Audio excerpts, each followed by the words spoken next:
So, a little while ago, normal mode was reworked, and I figured that it was actually the easiest mode in the game now, and it actually is. The mode is quite easy, and they made it even easier after I recorded this video, but I'm going off the way it was immediately after the rework happened. I wanted to see how many towers could win the mode on their own. However, most towers would be able to do this by themselves in a loadout, so instead, I can only place one of each tower, and here's the results. So, I'm gonna go from worst to best, and starting off with all the worst towers, they all died on wave 9, and they're Sniper, Ranger, DJ, Commander, and Farm. Sniper and Ranger's low fire, it just makes it like really bad for early game, especially with Rangers like what 50 damage per shot, hitting like 3 health enemies. It doesn't really work out. Technically, Sniper and Commander were actually on wave 7 and 8, but if they were on moon base, they would have survived longer, so I'm just gonna count it as that.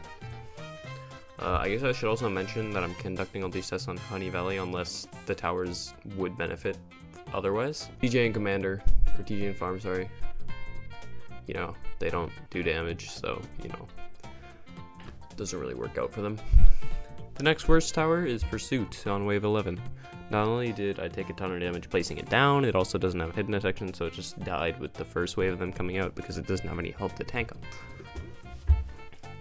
On wave 12, we got 2 more pretty bad towers, which are Commando and Rocketeer. Both need a bit of tanking to place, and both have pretty mediocre DPS for their price, which resulted in their deaths.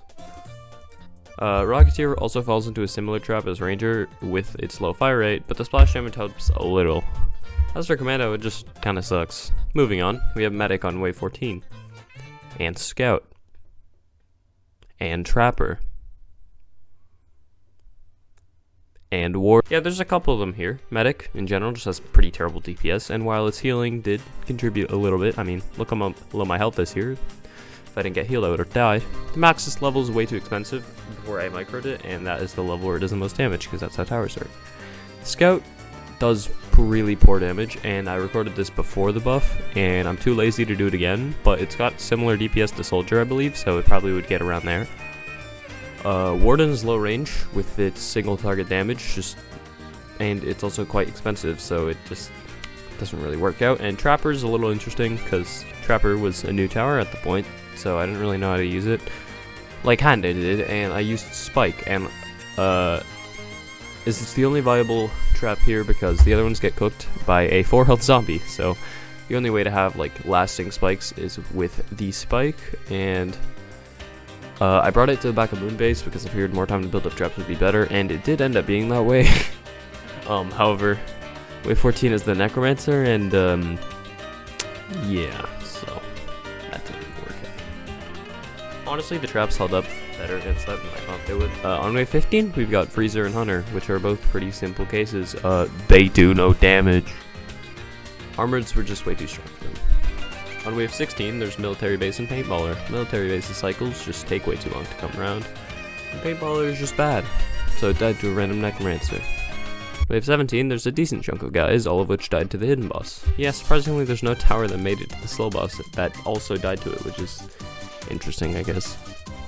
Toxic Gunner and Electroshocker shouldn't be a surprise here, they don't have hidden detection, but there are a couple towers without hidden detections you weren't expecting to see past this wave. Wave 17 also showed us that Necromancer is still pretty mid. It's way too expensive, and the skeletons that it spawned just got cooked by breakers. Soldier also made it here, which means that the newly buffed Scout would probably be around here as well. They just do like 20 DPS, so that doesn't really work out for them. On wave 18, we have one of those non-hidden detecting towers I mentioned earlier, and it's Mortar, and they made it an extra wave because I just skipped an extra wave. Usually I tried to not skip on the waves where they were going to die because I didn't want to get extra waves, but because I thought splash damage could maybe take out the shadow boss somehow, I went for it, and yeah, it got an extra wave. It wasn't the only tower to die on this wave though. There's also the Gladiator. Gladiator has the same no range issue as Warden, however it does do a bit of extra pierce damage over its single target DPS, which did help it out a bit. I had to micro it to kill the shadow boss, and then this abomination appeared because of how far back it was. The sad thing is actually that it was literally 1 health off surviving, which is unfortunate. Wave 19 brings us to the last surviving tower without hidden detection, which is actually Cryomancer. Yeah, it's a bit surprising, however its extra spread damage on the freeze allowed it to not kill the shadow boss, but stun it a bit and allow it to survive a bit longer. Skipping Wave 20 because everything survived that, Wave 21 has Demo Man. I actually didn't know this, but the rework gave it hidden detection at max level, which allowed it to take care of all the stealth enemies. It still is like 3 DPS though, so this slow boss should have been. Wave 22 has Cowboy, Gold Scout, Militant, and Archer. Cowboy's run involved some 5-head map, in which I added 44 and 60.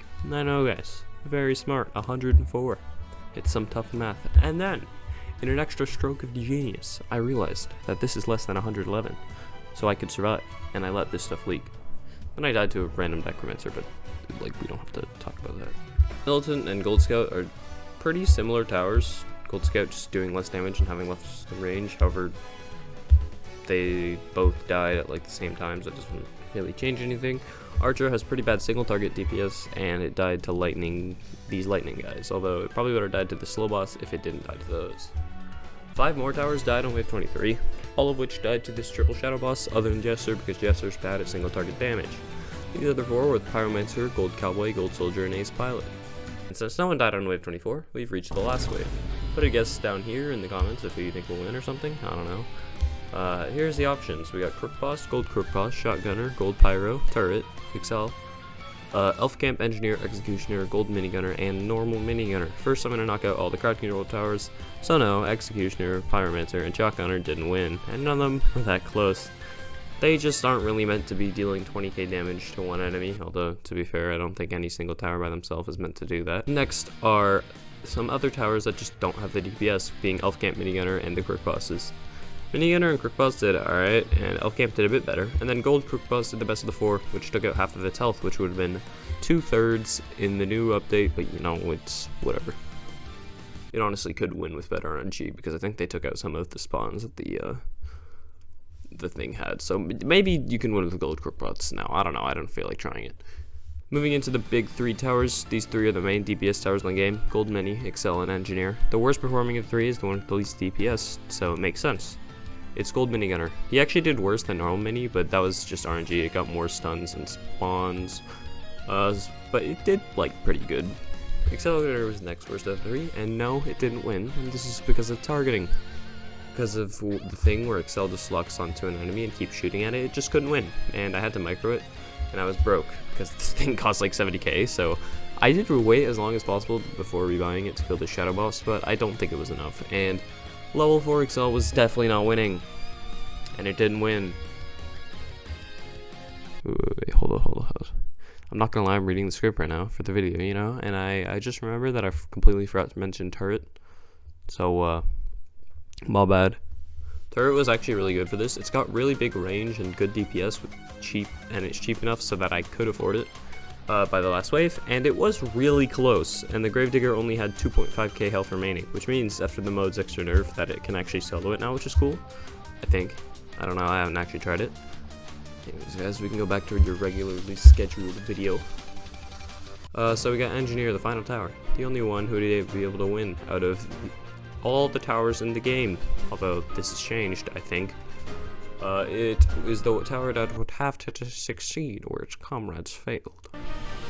The thing is, Engineer was always the one that had the best odds. It has the highest DPS out of any tower, and its main section of damage can't even get stunned.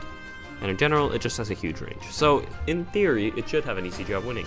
The only problem is its hidden detection, because the sentries don't have detection, but it was able to get through the shadow boss just fine. On the final wave, the Gravedigger spawned, and god damn, that damage is crazy. It wasn't even close. Like, the Gravedigger thought that stun here was gonna help him. He didn't even put up a fight. It was insanely quick. Alright. Subscribe or something. Do it. I've seen some YouTubers do this thing where they like sit around and then make you do it. So I'm doing that now. Yeah, that's right. I'm original. Sub.